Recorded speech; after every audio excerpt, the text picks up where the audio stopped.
வணக்கம் friends, ready காசை சீரியலில் இன்னும் எபிசோடில் என்ன நடக்குதுன்னு பார்க்கலாம் வாங்க. முத்துவும் மீனாவும் கோர்ட்டில் வந்து வெயிட் பண்ணிட்டு இருக்க மனோஜ் சாவகாசமாக கொண்டு வந்து காரை நிறுத்துறாரு. அவர் ஒரு பக்கம், விஜயா ஒரு பக்கம் இருந்து இறங்குறாங்க. வர மனோஜ் முத்துக்கிட்ட வந்து, நீங்கள் எப்போ வந்தீங்கடான்னு கேட்க, ஏண்டா கவுன்சிலிங் நடக்க போகிறது உனக்கு, நாங்கள் எப்போவோ வந்துட்டோம், நீ என்னடான்னா இப்போ தான் வர்ற, உங்களை காணோம், நாங்கள் அங்கே இங்கேன்னு தேடிட்டு இருக்கோம், தேடி அலைஞ்சிட்டு இருக்கோன்னு முத்து சொல்ல, உங்களை யார்டா அலைய சொன்னது அப்படின்னு விஜயா தென்னாவட்டா கேட்குறாங்க. ஏன் சொல்ல மாட்டீங்க?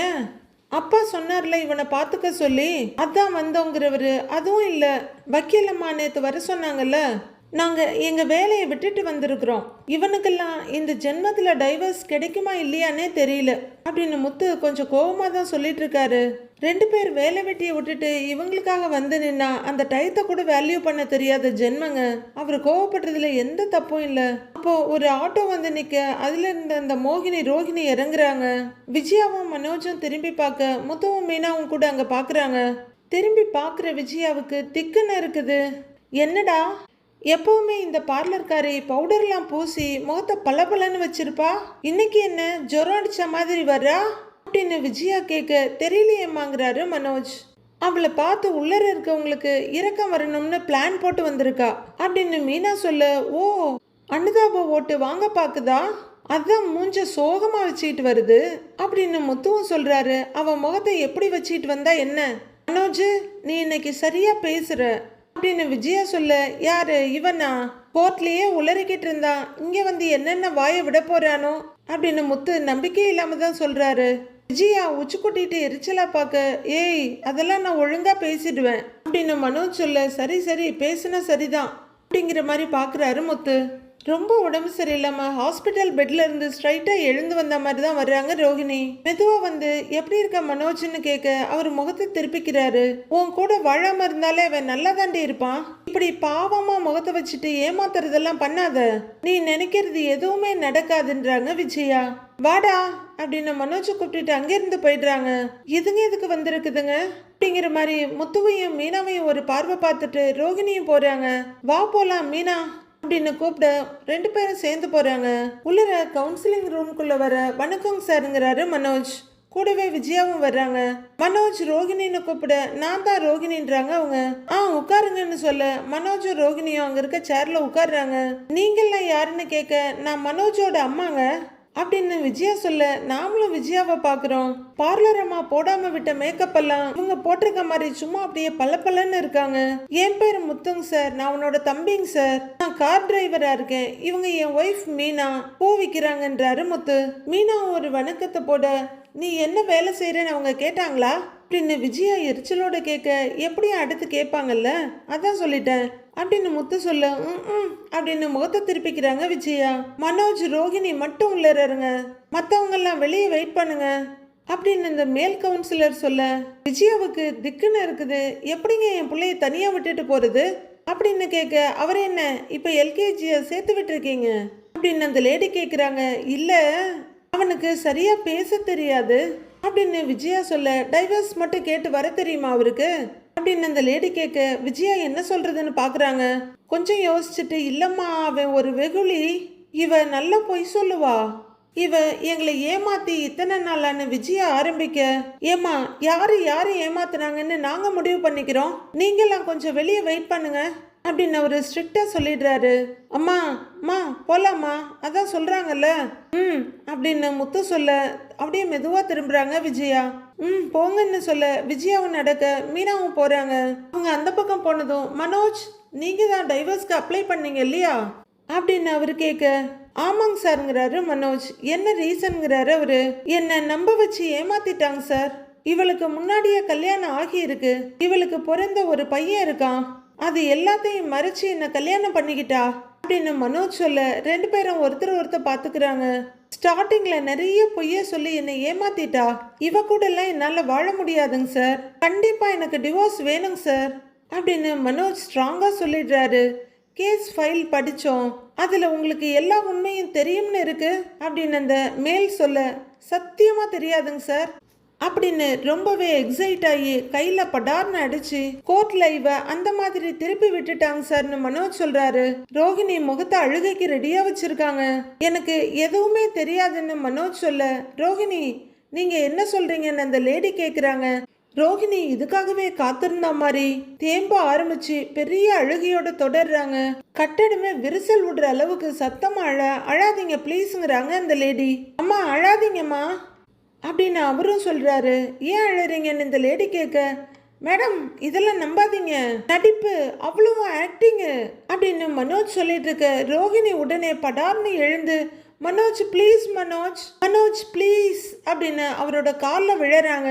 உடனே முட்டி போட்டு கையை கூப்பி, மனோஜ் ப்ளீஸ் மனோஜ் என்னை மன்னிச்சிடு மனோஜ், நான் தப்பு பண்ணியிருக்கேன் தான், ஆனா நான் உன் கூட வாழணுங்கிறதுக்காக தான் இது எல்லாத்தையும் பண்ணினேன், என்ன நான் உன்னை அவ்வளவு லவ் பண்றேன் மனோஜ், ப்ளீஸ் மனோஜ் அப்படின்னு ரோஹிணி கத்தி கதறிக்கிட்டு இருக்க. மேடம் என்ன மேடம் இதெல்லாம் அப்படிங்கிறாரு மனோஜ். ஏமா முதல்ல எந்திரிமான்னு ரெண்டு பேரும் ஒரே வாய்ஸ்ல சொல்றாங்க. எழுந்திருக்கிற ரோஹிணி அவங்கள பார்த்து, மேடம் ப்ளீஸ் மேடம், நான் சாகுற வரைக்கும் மனோஜோட ஒய்ஃபா தான் இருக்கணும், நான் அவர் கூட வாழணும், எங்களை சேர்த்து வைங்க ப்ளீஸ் மேடம் அப்படின்னு ரோஹிணி கண்ணீர் விட்டுக்கிட்டே கை கூப்பி அழறாங்க. மேடம் மேடம் மேடம் இதெல்லாம் நம்பாதீங்க, சரியான ஃப்ராட் இது, இப்படி பேசி பேசிய நம்ப வச்சு என்னை ஏமாத்தின வைவ அப்படின்னு மனோஜும் டென்ஷன் ஆகி சொல்றாரு. முதல்ல ரெண்டு பேரும் உட்காருங்க உட்காருங்க அப்படின்னு ரெண்டு பேருமே சொல்றாங்க. ரோஹிணி பண்ண அலப்பறையால மனோஜ் எழுந்து கொஞ்சம் பின்னாடி போயிருந்ததுல அவரோட சேரும் ரொம்ப பின்னாடி போயிருந்தது. இழுத்து போட்டு உட்கார்றாரு. ரோஹிணியும் உட்கார்றாங்க. ரோஹிணி இன்னும் விடாம அழுதுகிட்டே இருக்காங்க. மனோஜ் அவங்க தப்பு பண்ணி இருக்கலாம், ஆனா அதுல எதுவும் தப்பான இன்டென்ஷன் இல்ல, உங்களோட சேர்ந்து வாழணும்னு தானே ஆசைப்படுறாங்க, நீங்க அவங்கள பிடிச்சிதானே கல்யாணம் பண்ணினீங்க அப்படின்னு அந்த லேடி கேட்க, ஆமாங்க மேடம், ஆனா அவ என்கிட்ட நிறைய பொய் சொல்லியிருக்கா அப்படின்னு மனோஜ் சொல்றாரு. புரியுதுங்க, ஆனா இப்ப சாரி கேக்குறாங்களே, அவங்கள மன்னிச்சு ஏன் ஏத்துக்க கூடாதுன்னு அவர் கேக்குறாரு. நான் ஏங்க சார் ஏத்துக்கணும், எனக்கு நிறைய நம்பிக்கை துரோகம் பண்ணியிருக்கா, இப்படி ஒருத்தி கூட என்னால எப்படி வாழ முடியும் அப்படின்னு மனோஜ் கேட்க, ரோஹிணி இன்னமும் ஒப்பாரி வச்சுக்கிட்டே தான் இருக்காங்க. சார் நான் தப்பு பண்ணியிருக்கேன், ஆனா என் பாஸ்ட் லைஃப்ல ரொம்ப கசப்பான அனுபவங்கள் தான் இருந்தது. 19 வயசுலயே என் அம்மா அப்பா என்னை வேறொருத்தங்களுக்கு கல்யாணம் பண்ணி வச்சுட்டாங்க. 6 மாசத்துலயே என்னைய கல்யாணம் பண்ணினவர் இறந்துட்டாரு. ஒரு குழந்தைய கையில வச்சுக்கிட்டு எப்படி வாழ போறேன்னு தெரியாம தாங்க சார் இருந்தேன் அப்படிங்கிற ரோஹிணி கொஞ்ச நேரம் அழுதுட்டு அவங்க ரெண்டு பேரையும் பார்க்க ரெண்டு பேரும் உச்சி கொட்டி பாவம் தாங்குறாங்க. ரோஹிணி சூப்பரா சிம்பத்தி கிரியேட் பண்ணிட்டு இருக்காங்க. இன்னும் கொஞ்ச நேரம் அழுதுட்டு மனோஜ் பக்கம் திரும்பி, மனோஜை பார்த்ததுக்கு அப்புறம் தான் எனக்கு பிடிச்ச மாதிரி ஒரு லைஃபை வாழ முடியுன்ற நம்பிக்கையே வந்தது. இவர் கூட சேர்ந்து நான் ரொம்ப வருஷம் வாழணும்னு ஆசைப்பட்டேங்க மேடம், நான் என் தப்பை ஒத்துக்கிறேன், ஆனா டைவர்ஸ் கேட்டா நான் என்ன பண்ணுவேங்க மேடம், இவர் இல்லாம எனக்கு லைஃபே இல்லை, இவரை நான் உண்மையா லவ் பண்றேன் அப்படின்னு அழுதுகிட்டே தேம்பி தேம்பி அழுதுகிட்டே சொல்றாங்க ரோஹிணி. மனோஜ், எல்லா மனுஷங்களும் ஏதாவது தப்பு செய்வாங்க, அது யதார்த்தம் தான், இவங்களுக்கு நல்ல லைஃப் வேணும்னு பொய் சொல்லியிருக்காங்க, அதை மன்னிச்சு நீங்க ஏன் ஏத்துக்க கூடாதுன்னு கேக்குறாரு மேல் கவுன்சிலர்.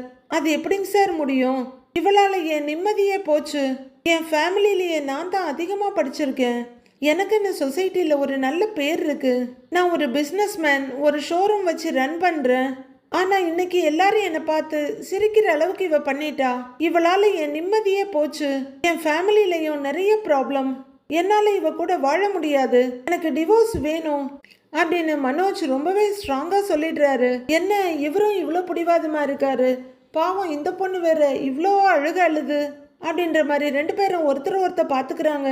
ரோஹிணியை அழுகையோட திரும்புறவங்க, சார் இவருக்கு சொசைட்டில நல்ல பேர் இருக்குன்னு சொல்றாரு, பிசினஸ் மேனா இருக்கேன்னு சொல்றாரு, நான் இவரை கல்யாணம் பண்ணினப்போ இவருக்கு வேலையே இல்ல, வேலைக்கு போய்கிட்டு இருக்கதா என்கிட்ட பொய் சொன்னாரு அப்படின்னு ரோஹிணி சொல்ல மனோஜ் முகம் கொஞ்சம் இருண்டு போயிடுது. அப்படியே திரும்பி பாக்குறாரு அவரு.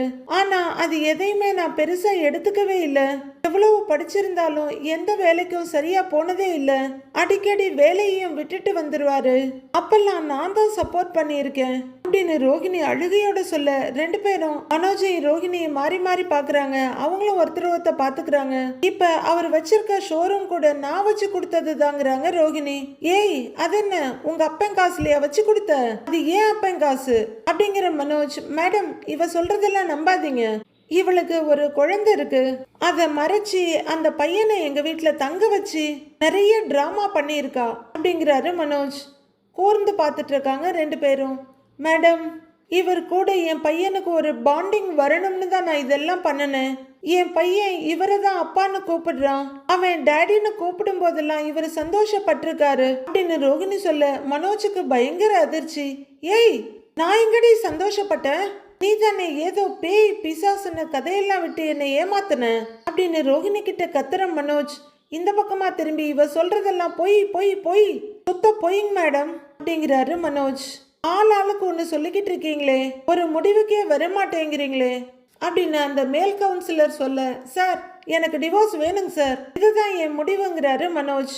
இந்த அளவுக்கு அவங்களை ஏன் நீங்க வெறுக்கிறீங்க அப்படின்னு அந்த லேடி கேட்க, ஏன்னா இவ பொய்யோட மொத்த உருவம் மேடம், பயங்கரமா நடிக்கிறவ அப்படின்னு மனோஜ் சொல்ல, ரோகிணி அழுகையோட, மேடம் மனோஜுக்கு என் மேல லவ் இருக்கு, ஆனா இவர் இப்படி பேசுறதுக்கு காரணமே இவரோட அம்மா தாங்கிறாங்க ரோகிணி. ஏய், எங்க அம்மாவை ஏண்டி இழுக்கிறேங்கிறாரு மனோஜ். நீங்க கொஞ்சம் அமைதியா இருங்க மனோஜ், அவங்க பேசட்டுன்றாங்க அந்த லேடி. மனோஜ் அமைதியா உட்கார்ந்துருக்க, மேடம் இவர் பேசுற வார்த்தைங்க எதுவுமே இவரோட வார்த்தைங்க கிடையாது, இவர் அம்மா சொல்லி கொடுத்துதான் இவர் இப்படியெல்லாம் பேசுறாரு அப்படின்னு ரோகிணி சொல்ல, மேடம் எங்க அம்மா எனக்கு எதுவுமே சொல்லி தரல, எங்க அம்மாவும் இவ மேல ரொம்பவே பாசமா இருந்தாங்க, ஆனா எங்க அம்மாவையும் சேர்த்து இவ ஏமாத்திட்டா அப்படின்றாரு மனோஜ். மேடம் இவரை எங்கிட்ட இருந்து பிரிச்சு இவருக்கு வேற ஒரு மேரேஜ் பண்ணி வைக்க பாக்குறாங்க, அதனாலதான் இவரை டைவர்ஸ் அப்ளை பண்ண வச்சிருக்காங்க. அந்த வீட்டுல இருந்தப்போ அவங்க என்னை எவ்வளவோ டார்ச்சர் பண்ணியிருக்காங்க, பணம் கேட்டெல்லாம் தொல்லை பண்ணியிருக்காங்க அப்படின்னு ரோகிணி கண்ணீர் வடிய சொல்ல, ரெண்டு பேரும் பரிதாபமா பார்த்துட்டு இருக்காங்க. அப்பெல்லாம் அவங்க பண்ணினது எல்லாமே டொமஸ்டிக் வயலன்ஸ் மேடம், நான் நினைச்சா அவங்க மேல கம்ப்ளைண்ட் பண்ணி இருக்கலாம் அப்படின்னு ரோகிணி அழுது வடிச்சிட்டு சொல்ல, மனோஜ் அதிர்ச்சியோட பாக்குறாரு. கடைசியில ரோகிணி நடிச்சு தள்ளிட்டு இருக்க இந்த ரெண்டு லூசுங்களும் ஏதோ கவுன்சிலிங்க்கு வந்த மாதிரி உட்காந்து ஈன்னு பாத்துட்டு இருக்குதுங்க. அதுக்கப்புறம் சின்னதா ஒரு ஒப்பாரி வச்சுட்டு, ஆனா நான் அப்படி பண்ணல, ஏன்னா எனக்கு மனோஜ் கூட வாழணும் அப்படிங்கிற ரோகிணி உடனே மனோஜ் கிட்ட திரும்பி, மனோஜ் ப்ளீஸ் மனோஜ், இப்ப கூட சொல்றேன், நாம ரெண்டு பேரும் தனியா போயிடலாம், நம்ம சந்தோஷமா வாழலாம் அப்படின்னு ரோகிணி கெஞ்சலா கேட்க, உன் கூட எல்லாம் எவனாவது வாழ்வானா அப்படிங்கிறாரு மனோஜ். கவுன்சிலிங் கொடுக்க வந்த லேடி கடுப்பாகி, போது நிறுத்துப்பா, இப்படி பேசிக்கிட்டே இருக்கீங்க, எங்களுக்கு டயர்ட் ஆயிடுச்சு, யாரு பொய் சொல்றா யாரு உண்மையை சொல்றான்னு எங்களுக்கு எதுவுமே தெரியல அப்படின்னு அந்த லேடி சொல்றாங்க. மேடம் இவதாங்க மேடம் பொய் சொல்றா, உங்க எக்ஸ்பீரியன்ஸ்ல எவ்வளவு கேஸ் பார்த்திருப்பீங்க, இவ பொய் சொல்றான்னு உங்களுக்கே தெரியலையா? ப்ளீஸ் மேடம் எனக்கு டிவோர்ஸ் வேணும் அப்படின்னு மனோஜ் நொந்து நூடுல்ஸ் ஆகி கையெடுத்தே கும்பிட்டுடுறாரு. இல்ல மேடம், என்னால அவரை பிரிஞ்சு இருக்க முடியாது, அப்படி டைவர்ஸ் கிடைச்சா நான் உயிரோடையே இருக்க மாட்டேன், என்னை நம்பி என் பையன் இருக்கான், நான் இல்லைன்னா அவனோட ஃபியூச்சரே ஸ்பாயில் ஆயிடும், ப்ளீஸ் மேடம் ப்ளீஸ் அப்படின்னு ரோகிணி கையை கூப்பி அழுது எமோஷனல் பிளாக்மெயில் பண்ணிட்டு இருக்காங்க அவங்களையே. எனக்கு தலை வலிக்குதுமா அப்படின்னு அந்த லேடி டென்ஷன் ஆகி தண்ணி எடுத்து குடிக்கிறாங்க. ரோகிணி இன்னமும் அழுக டிராமாவை கண்டினியூ பண்ணிட்டே இருக்காங்க. அந்த மேல் கவுன்சிலருக்கு பேசக்கூட முடியாத அளவுக்கு தலையை சுத்தி மயக்கம் போட்டு அதை குறைய உட்கார்ந்து இருக்காரு. தண்ணியை குடிச்சிட்டு டென்ஷனோட பாட்டில் வைக்கிற அந்த லேடி, இதுல எங்களுக்கு ஒரு முடிவுக்கு வர முடியல, உங்களை நாங்க பேசி சேர்த்து வைக்க முடியும்னு எங்களுக்கு தோணல, நாங்க கோர்ட்டுக்கு ரிப்போர்ட் கொடுத்துடுறோம், அங்க போய் என்ன சொல்லணுமோ சொல்லிக்கோங்க, ஜட்ஜு தான் உங்களுக்கு ஃபைனல் ஜட்ஜ்மெண்ட் கொடுக்கணும் அப்படின்னு அந்த லேடி சொல்ல, மனோஜ் விரக்தியோட பாக்குறாரு. ஓகே, வந்த வேலை சுபமா முடிஞ்சிருச்சு, நல்லா கன்ஃபியூஸ் பண்ணி விட்டுட்டோம் இவங்கள அப்படின்னு அழுகையை நிறுத்துற ரோகிணி, என்ன நடந்தாலும் உன்னை விட்டு கொடுக்கவே மாட்டேன் மனோஜ்ங்கிற மாதிரி பாக்குறாங்க. விஜயா ஒரே டென்ஷனா பொறவும் முந்தானையை பிடிச்சி முறுக்கிக்கிட்டு இருக்க, கொஞ்சம் தள்ளி நின்றுட்டு இருக்க முத்துவும் மீனாவும் பக்கத்துல வர்றாங்க. அம்மா நீங்க டென்ஷன் ஆகாம இருங்கம்மா அப்படின்னு முத்து சொல்ல, இவ்வளவு நேரம் ஆயிடுச்சு, உள்ளர என்ன நடக்குதுன்னே தெரியல அப்படின்னு விஜயா சொல்ல, கண்டிப்பா உள்ளர அந்த ரோகிணி கண்டிப்பா பேசி நடிச்சுக்கிட்டு இருப்பாத்த அப்படின்னு மீனா சொல்ல, ஆமா நம்மளையவே நடிச்சு 2 வருஷமா ஏமாத்திக்கிட்டு தான் இருந்தது, உள்ள இருக்க அம்மாக்கெல்லாம் நேரம் தலையே சுத்த ஆரம்பிச்சிருக்கும் அப்படிங்கிறாரு முத்து. ஒருவேளை உள்ளர இருக்கவங்க பேசி 2 பேரையும் சேர்த்து வச்சுட்டா அப்படின்னு மீனா கேட்க, ஏய் என்னடி இப்படி சொல்றேங்கிறாங்க விஜயா. இல்லத்த, இந்த மாதிரி பிரிஞ்சிருக்கவங்களை சேர்த்து வைக்கதான் கவுன்சிலிங்கெல்லாம் அனுப்புவாங்கன்னு என் தங்கச்சி சொன்னா அப்படின்னு மீனா சொல்ல, ஆமா மீனா, இல்லைன்னா கோர்ட்லயே தீர்ப்பு சொல்லியிருப்பாங்கல்ல அப்படின்னு முத்துவும் சொல்ல, விஜயாவுக்கு படபடன்னு ஆயிடுது. ஏண்டா டேய், அப்படிலாம் என் பையன் அவ கூட எல்லாம் சேர மாட்டான் அப்படின்னு விஜயா சொல்ல, யாரு அவன் தானே, அவன் எப்ப எப்படி மாறுவானே தெரியலம்மா. அந்த பார்லரம்மா ஏற்கனவே கோர்ட்லயே அவன் மூக்க உடைச்சிருச்சு, இங்க என்னெல்லாம் பண்ண போகுதோ அப்படின்னு முத்து சொல்ல, விஜயா ரொம்பவே டென்ஷன் ஆகி இங்கேயும் அங்கேயும் நடந்துட்டு இருக்காங்க. மனோஜ் ரொம்ப சோகமா வர்றாரு. கொஞ்சம் தூரத்துல வர்ற மனோஜ பாக்குற விஜயா குடுகுடுன்னு ஓடுறாங்க. ரோபோட் மாதிரி நடந்துட்டு இருக்க மனோஜோட கைய பிடிச்சி, டேய் மனோஜ் என்னடா ஆச்சு, என்ன சொன்னாங்க, டைவர்ஸ் கொடுத்துருவாங்கல்ல அப்படின்னு விஜயா ரொம்ப ஆர்வமா கேட்க, இல்லம்மா திரும்பவும் கோர்ட்ல போய் பாத்துக்கங்கன்னு சொல்லிட்டாங்க அப்படின்னு மனோஜ் சோகமா சொல்ல, விஜயா அதிர்ச்சியா, டேய் என்னடா சொல்ற அப்படின்னு கேக்குறாங்க. அவ உள்ளர ஃபுல்லா அழுது நடிக்க ஆரம்பிச்சிட்டாமா. அவங்களே கன்ஃபியூஸ் ஆயிட்டாங்க அப்படின்னு மனோஜ் சொல்ல, நான் தான் சொன்னேன்ல இதெல்லாம் தான் நடக்கும்னு அப்படின்னு முத்து சொல்ல, ஏன்டா நீ வேறங்கிற மாதிரி பாக்குறாங்க விஜயா. என்னடா ஆச்சு அப்படின்னு விஜயா கேட்க, ஆமாமா ரொம்ப அழுது சிம்பத்தி கிரியேட் பண்ணிட்டா, அவங்களுக்கும் என்ன பண்றதுன்னே தெரியலமா, நான் ரிப்போர்ட் கொடுத்துட்றேன், நீங்க கோர்ட்ல போய் பேசிக்கங்கன்னு சொல்லிட்டாங்க அப்படின்னு மனோஜ் ரொம்பவே வருத்தத்தோட சொல்ல, விஜயாவும் ரொம்பவே சங்கடத்தோட லைட்டா திரும்புறாங்க. அப்ப அவங்களுக்கு எதிரில இவ்வளோ நேரம் அழுதது இவதானாங்கிற மாதிரி திமிரா தெனாவட்டா வந்துட்டு இருக்காங்க ரோஹிணி. விஜயா பயங்கர வெறுப்போட பாத்துட்டு இருக்க. கவுன்சிலிங் கொடுத்தவங்க இப்ப காலிங்கிறாரு முத்து. மீனா வேகமா ரோஹிணி முன்னாடி போய் நின்னு, நீ இப்படி ஒரு வேஷத்துல வரும்போதே நினைச்சேன், நல்லா ஒத்திக பார்த்துட்டு தான் வருவேன்னு அப்படிங்கிறாங்க மீனா. என்ன என் ஹஸ்பண்ட் கிட்ட இருந்து பிரிக்கணுங்கிறதுக்காக நீங்க இவ்வளவு ஈகரா இருக்கீங்க, நீங்க மட்டும் உங்க புருஷன் கூட வாழுவீங்க, பிரிஞ்சு வாழணுமா அப்படின்னு ரோஹிணி திமிரா கேட்க, நான் ஒன்னும் உன்ன மாதிரி பொய் சொல்லி என் புருஷனை ஏமாத்தல, அவர்கிட்ட உண்மையா இருக்கேங்கிறாங்க மீனா. அந்த அர்த்தம்லாம் இதுக்கு புரியாது மீனா அப்படின்னு முத்து பக்கத்துல வந்து நின்னு சொல்ல, முத்துவ ஒரு விஷப்பாம்பு கொத்துறதுக்கு ரெடியா இருக்க மாதிரி பாக்குறாங்க ரோஹிணி. ரெண்டு பேரையும் திமிரா கேவலமா ஒரு பார்வை பார்த்துட்டு அவங்க மனோஜையும் விஜயாவும் தாண்டி போக, ஏய் அப்படிங்கிறாங்க விஜயா. ரோஹிணி திரும்பி பாக்குறாங்க, ஏண்டி இப்படி வேதாள மாதிரி முதுகுல தொத்திக்கிட்டே சுத்துற, என் புள்ளதான் உன்னை வேண்டான்னு சொல்றான்ல, நீ நல்ல ஜென்மமா இருந்தா விட்டுட்டு போய் தொலைடி அப்படின்னு விஜயா கடும் கோபத்தோட சொல்ல, ஐயோ ஆண்டி அப்படிலாம் விட்டுட்டு போக முடியாது, நான் மனோஜ் கூட வாழணும், நான் மனோஜ லவ் பண்றேன் அப்படின்னு ரோஹிணி கூலா சொல்றாங்க. நீ பண்றதுக்கு பேர் லவ்வாடி, அடிச்சு மூஞ்ச உடைச்சிருவேன் அப்படின்னு விஜயா கைய தூக்குறாங்க. அத்தை அப்படின்னு மீனா கூப்பிட, அப்பதான் விஜயாவுக்கு இருக்கிற இடம் ஞாபகத்துக்கு வந்து கையை எடுத்துக்கிறாங்க. நீங்க என்ன பண்ணனாலும் நான் மனோஜை விட்டு போக மாட்டேன், டைவர்ஸும் கொடுக்கவே மாட்டேன் அப்படின்னு ரோஹிணி சொல்ல, என்னடி திமிரா பேசிட்டு இருக்க என்ன அப்படின்னு மறுபடியும் கைய ஓங்குறாங்க விஜயா. அடிங்க ஆண்டி, என்ன நீங்க அடிச்சே கொன்னாலும் சரி நான் மனோஜை விட்டு போக மாட்டேன் அப்படின்னு ரோஹிணி கூலா சொல்ல, இருடி உனக்கு அப்படிங்கிற விஜயா டக்குன்னு காலை தூக்கி செருப்பை கழட்ட போறாங்க. அம்மா அம்மா அம்மா அம்மா கோர்ட்டு வாசல்மா, நீங்க பாட்டுக்கு செருப்பால் அடிச்சு கேஸ் ஆக்கி விட்டுறாதீங்க அப்படின்னு படபடன்னு அம்மாவை தடுக்கிறாரு முத்து. ஆமா அத்த, அப்புறம் இதையும் அவளுக்கு சாதகமா யூஸ் பண்ணிக்குவா அப்படின்றாங்க மீனா. ஆண்டி நீங்க என்ன பண்ணனாலும் எங்கிட்ட இருந்து மனோஜை பிரிக்கவே முடியாது, பிரிக்கிறதுக்கும் விட மாட்டேன், வட்டா அப்படிங்கிற மாதிரி காதுல இருந்து காது வரலும் ஒரு சிரிப்பு சிரிச்சு வச்சுட்டு ரோஹிணி கூலா அங்கிருந்து போக, விஜயா தான் பாயிலிங் ஸ்டேஜ்ல நிக்கிறாங்க. மீனா முத்து மனோஜ் 3 பேரும் முகம் சுருங்கி போய் நிக்கிறாங்க. வீட்டுக்கு வந்துடுறாங்க. கவுன்சிலிங்ல வந்து என்ன ஆட்டம் ஆடுறாவ அப்படின்ற விஜயா கோவம் தாங்காம அவங்க சேர்ல உட்காந்து டூ அண்ட் ஃப்ரோவா ஆடிட்டு இருக்காங்க.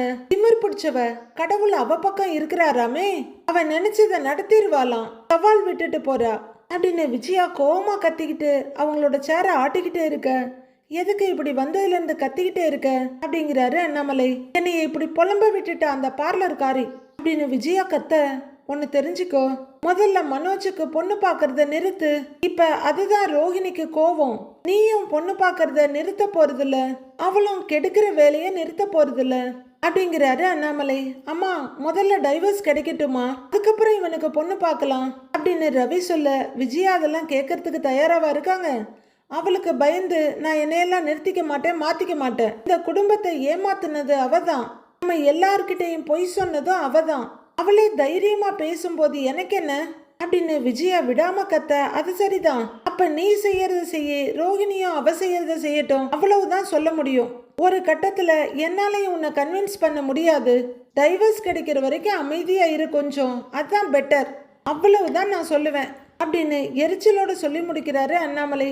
நல்ல இடம், அருமையான பொண்ணு, நல்ல அழகா இருந்தா, கடைசியில் அந்த வயசானவர் வந்து அண்ணன் தங்கச்சி முறைன்னு சொல்லிட்டு போயிட்டாரு அப்படின்னு விஜயா புலம்பிட்டு இருக்க. ஐயோ, எவ்வளோ சொன்னாலும் என்ன சொன்னாலும் இவ பேசுறதான் பேசிட்டு இருக்கா அப்படின்னு எரிச்சலோட முகத்தை திருப்பிக்கிறாரு அண்ணாமலை. அந்த நேரம் பார்த்து அந்த கிழவனை எதுக்காக கூட்டிட்டு வரணும்? போற காலத்துல என் பையன் வாழ்க்கையும் சேர்த்து கெடுத்துட்டு போயிடுச்சு அப்படின்னு விஜயா எரிச்சல் ஆயிட்டு இருக்க. அதுக்கு என்ன இப்போங்கிறாரு அண்ணாமலை. வர்ற கோவத்துக்கு கையை நல்லா மடிச்சு ஓங்கி ஒரு கொட்டு கொட்டிட்டு வந்திருப்பேன் அப்படின்னு மனோஜ் சொல்ல, உள்ள வந்துட்டு இருக்க முத்து, டேய் அப்படி ஏதாவது பண்ணி இருந்தா ஜெயில கம்பி தாண்டா எண்ணிட்டு இருப்ப அப்படிங்கிறாரு முத்து. என் பையன் எதுக்கு கம்பி எண்ணணும்? அவன் படிச்சுவேங்கிறாங்க விஜயா. அம்மா, படிச்சவனா இருந்தாலும் ஒரு வயசானவர் அடிச்சா விட்டுருவாங்களாமா அப்படின்ட்டு முத்து போயிடுறாரு. அம்மா, மனோஜ் இந்த மாதிரி பேசும்போது அவனுக்கு அட்வைஸ் பண்றதை விட்டுட்டு நீங்களும் அவனுக்கு சப்போர்ட் பண்ணி பேசிட்டு இருக்கீங்க. இதனாலதான் அவன் நிறைய விஷயத்துல போய் மாட்டிக்கிறான் அப்படின்னு ரவி சொல்ல, உங்ககிட்ட இதை கேட்டாங்களாக்குன்ற மாதிரி விஜயா முகத்தை திருப்பிக்கிறாங்க. விஜயா, முதல்ல நீ பொறுமையா இருக்க தெரிஞ்சுக்க அப்படின்னு அண்ணாமலைய டென்ஷன் ஆகி சொல்ல, நான் எதுக்குங்க பொறுமையா இருக்கணும் அப்படின்னு விஜயா கத்த. அது சரி, எப்படியோ தொலைங்கிற மாதிரி சாஞ்சு உட்கார்ந்துக்கிறாரு. நான் மனோஜுக்கு பொண்ணு பார்த்துக்கிட்டு தான் இருப்பேன் அப்படின்னு விஜயா சொல்ல, பாருங்கிறாரு. டைவர்ஸ் கிடைக்கிறவர்களும் மனோஜுக்கு பார்க்குற பொண்ணு கூட அவன் பழகிக்கிட்டே இருக்கட்டும். அதை பார்த்து அந்த பார்லர்காரி வயிறு எரிஞ்சு மனோஜ் பக்கமே வராம போயிடணும் அப்படின்னு விஜயா சொல்ல, மனோஜுக்கு ஒரு பெரிய ஐடியா கிடைச்சிருச்சாட்டிருக்கு. மண்டையில பல்பெரிய அப்படியே திரும்புறவரு, சூப்பர் ஐடியாமா. நான் வேணா ரோஹிணிக்கு முன்னாடி நாம பார்த்த பொண்ணை கூட்டிட்டு போய் வெறுப்பேத்துறேன் அப்படின்னு மனோஜ் ஆர்வமா சொல்ல, நீ பார்லர் அம்மா கிட்ட வாங்காம அடங்க மாட்டடா அப்படின்னு முத்து சொல்ல, திடுக்குன்னு பாக்குறாங்க ரெண்டு பேரும். அப்பா, இப்படிதான் இவங்க ரெண்டு பேரும் ஏதாவது பேசிட்டு இருப்பாங்க. நீ வாப்பா, வந்து சாப்பிடுப்பா. மீனா, உனக்கு பிடிச்ச புளிக்குழம்பு, அம்மாவுக்கு பிடிச்ச உருளைக்கிழங்கு வறுவல்லாம் பண்ணியிருக்காப்பா அப்படிங்கிறாரு முத்து. பாவம், அண்ணியே தினமும் சமைச்சு கொடுக்குறாங்க, அட்லீஸ்ட் அவங்களையாவது வீட்டுக்கு வர சொல்லலாங்கிறாரு ரவி. உடனே விஜயா பதறி அடிச்சு, ஏய், ஒருவேளை சோத்துக்காக அவ இங்க வந்து குடிய கெடுக்கணுமா அப்படின்னு கத்துறாங்க. அம்மா, ஏம்மா இப்படி பேசிட்டு இருக்கீங்க? எத்தனை நாளைக்கு அண்ணி அவங்க அம்மா வீட்லயே இருப்பாங்க அப்படிங்கிறாரு ரவி. அதான் நான் சொன்னேன்ல, மனோஜுக்கு கல்யாணம் ஆகிற வரைக்கும் அவ அங்கேயே இருக்கட்டும் அப்படின்னு விஜயா சொல்ல, மனோஜுக்கு எப்ப பொண்ணு அமையறது, மீனா எப்ப திரும்பி நம்ம வீட்டுக்கு வர்றது அப்படின்னு அண்ணாமலை கேட்க, மனோஜ் ஏன் வெயிட் பண்ணா என்ன வாங்குற மாதிரி பாக்குறாரு. இது சரியில்லை விஜயா, மீனா இல்லாம வீடு வீடாவா இருக்கு அப்படின்னு அண்ணாமலை கேட்க, பின்ன என்ன காடாவா இருக்குன்றாங்க விஜயா. நிலைமைய பார்த்தா அப்படி ஆயிடும் போலதான் இருக்கு அப்படின்னு அண்ணாமலை சொல்ல, ஏங்க உங்களுக்கு எதுவும் ஆயிடக்கூடாதுன்னு தான் அவளை நான் இங்க வரவேணான்னு சொன்னேன். எனக்கு என்ன, அவளை அனுப்பணும்னு ஆசையா அப்படின்னு விஜயா கேட்க, அந்த ஆசை தான் ரொம்ப நாளா இருந்ததேமா அப்படின்னு விஜயாவோட முகத்துல அடிச்ச மாதிரி சொல்லிடுறாரு முத்து. அப்பா, மீனா திரும்பி வர்றதுக்கு பரிகாரம் ஏதாவது இருந்தா அம்மாவை கேட்க சொல்லுப்பா. பரிகாரம் பண்ணா மீனா திரும்ப வந்துடலாம்ல. அம்மா தான் எதுக்கு எடுத்தாலும் ஒரு பரிகாரம் பண்ணிக்கிட்டு தானே இருக்காங்கப்பா அப்படின்னு ரொம்ப ஏக்கமா சொல்றாரு முத்து. ஆமா விஜயா, முத்து சொன்ன மாதிரி ஏதாவது பரிகாரம் இருக்கான்னு பாரு அப்படின்னு அண்ணாமலையும் சொல்ல, அவ இங்க திரும்ப வராம இருக்கிறது தான் நாம செய்யற பெரிய பரிகாரம் அப்படின்னு விஜயா சொல்லிட எரிச்சலோட முகத்தை திருப்பிக்கிறாரு அண்ணாமலை. அப்பா, இதெல்லாம் ஒத்துக்க முடியாதுப்பா. அம்மாவே ஏதாவது கோவில்ல பரிகாரம் இருக்கான்னு கேட்க சொல்லுங்கப்பா. நம்ம எல்லாரும் தான் கோவிலுக்கு போறோம்ல அப்படின்னு முத்து சொல்ல, கோவிலுக்கா எதுக்குடான்னு கேக்குறாரு ரவி. அதான்டா, நான் வேன் ஒண்ணு வாங்குறேன்னு சொல்லியிருந்தேன்ல, எல்லாமே ஃபைனல் ஆயிடுச்சுடா, அதுக்கு பூஜை போடணும்லங்கிறாரு முத்து. டேய், நல்ல விஷயம்டா, சூப்பர்டா, கங்க்ராட்ஸ்டா அப்படின்னு ரவி எழுந்து ஓடி முத்துவுக்கு கை கொடுக்குறாரு. தேங்க்ஸ்டான்னு முத்து சொல்லிட்டு அவரு முதுகுல தட்டி கொடுக்க, புது வண்டியா வாங்குற அப்படின்னு மனோஜ் கேட்க, இல்லடா செகண்ட்ஸ்ல தான் வாங்கியிருக்கேன் அப்படின்னு முத்து சொல்ல, பழைய வண்டியா, அதுக்கு எதுக்கு பூஜை எல்லாம் போட்டுக்கிட்டு? நான் வரலங்கிறாரு மனோஜ். முத்துவும் ரவியும் மனோஜும் ஒரு மாதிரியா பார்த்துட்டு இருக்காங்க. அவங்க பார்வையில 1000 விஷயங்கள் இருக்கு, நம்ம கிட்டயும் தாங்க இருக்கு. ஆனா இத மாங்கா மனோஜ் கிட்ட சொல்லி என்ன பிரயோஜனம்? எப்படியோ தொல்லைன்னு தான் விட தோணுது. ஆனா விஜயா விடுவாங்களா? ஏதோ 100 வண்டி வாங்கி டிராவல்ஸ் வச்சு பெரிய ஓனராக போற மாதிரி தான் இதுக்கு பூஜை எல்லாம் போட்டுக்கிட்டு அப்படின்னு விஜயா நக்கலா சொல்ல, ஏன் விஜயா, அவன் வாழ்க்கையில இப்பதான் ஒரு நல்ல காரியம் பண்றான், அம்மாவா ஒரு ஆசீர்வாதம் பண்றதை விட்டுட்டு அதுல குறை சொல்லிக்கிட்டு இருக்கிற அப்படின்னு அண்ணாமலை கேட்க, விடுப்பா, அவங்களுக்கு இந்த அறிவாளி சின்னதா ஒரு விஷயம் பண்ணா கூட பெருசா தெரியும். ஆனா நாமெல்லாம் எவ்வளவு பெரிய விஷயம் பண்ணாலும் அம்மா கண்ணுக்கு தூசி மாதிரிதான்ப்பா தெரியும். வாப்பா நீ நம்ம சாப்பிடலாங்கிறாரு முத்து. விஜயா, முத்து புதுசா ஒரு விஷயத்த ஆரம்பிச்சிருக்கிறான், நீ சந்தோஷமா வந்து வாழ்த்துற வழிய பாரு அப்படின்னு அண்ணாமலை சொல்ல, ஏங்க நான் தான் வரலன்னு சொல்றேன்ல அப்படின்றாங்க விஜயா. இங்க பாரு, நான் சொல்றத நீ கேளு. உன்ன மாதிரி முரண்டு பிடிக்கிற வயசு எனக்கு இல்ல, ஒழுக்கமா கோவிலுக்கு வந்து சேரு அப்படின்னு எழுந்திருக்கிற அண்ணாமலை சரி இப்ப சாப்பிடவான்றாரு. எனக்கு வேண்டாங்கிறாங்க விஜயா. ஏன் மீனா உனக்கும் சேர்த்து தான் கொடுத்து அனுப்பியிருக்கா அப்படின்னு அண்ணாமலை சொல்லிட்டு அங்கேயே நிக்க, அம்மா வாங்கம்மா எனக்கு பசிக்குது சாப்பிடலாங்கிறாரு ரவி. டேய் எனக்கும் இருக்காடான்னு மனோஜ் கேட்க, டேய் வீட்டுல இருக்க எல்லாரையும் மனசுல வச்சுதான்டா மீனா அனுப்பியிருக்கா, எழுந்திரிச்சு வாடாங்கிறாரு முத்து. சரிடான்னு மனோஜ் எழுந்திருக்க, விஜயா ஒரு அணத்த எழுந்திருச்ச மனோஜ் அப்படியே உட்கார்ந்துடுறாரு. தூ மானம் கெட்ட மாங்கா மனோஜ். அந்த பயம் இருக்கட்டும்ங்கிற மாதிரி விஜயா பார்த்துட்டு லைட்டா திரும்ப மனோஜ் படக்குன்னு எழுந்து ஓடி போயிடுறாரு. அவரு சோறு தான் முக்கியம் அப்படின்னு டைனிங் டேபிள் கிட்ட ஓட ஏன்னு கத்திட்டு டென்ஷனா முகத்தை திருப்பிக்கிறாங்க விஜயா. இதுல யார் மாற போறாங்களோ இல்லையோ, யாருக்கு என்ன நடக்குதோ இல்லையோ, விஜயாவுக்கு ஏதாவது ஒன்ன பெருசா பண்ணி வைங்க, அதை பார்த்தாவது நாங்கெல்லாம் கொஞ்சம் மனசை தேத்திக்கிறோம். ஒருத்தங்களை தாங்கிறதுக்கும் தூக்கி வச்சு கொண்டாடுறதுக்கும் ஒரு அளவு இருக்கு. விஜயா எல்லா எல்லைகளையும் மீறி போய்கிட்டு இருக்காங்க. அடுத்து என்ன நடக்க போகுதுன்னு வர எபிசோட்ல பார்க்கலாம் ஃப்ரெண்ட்ஸ்.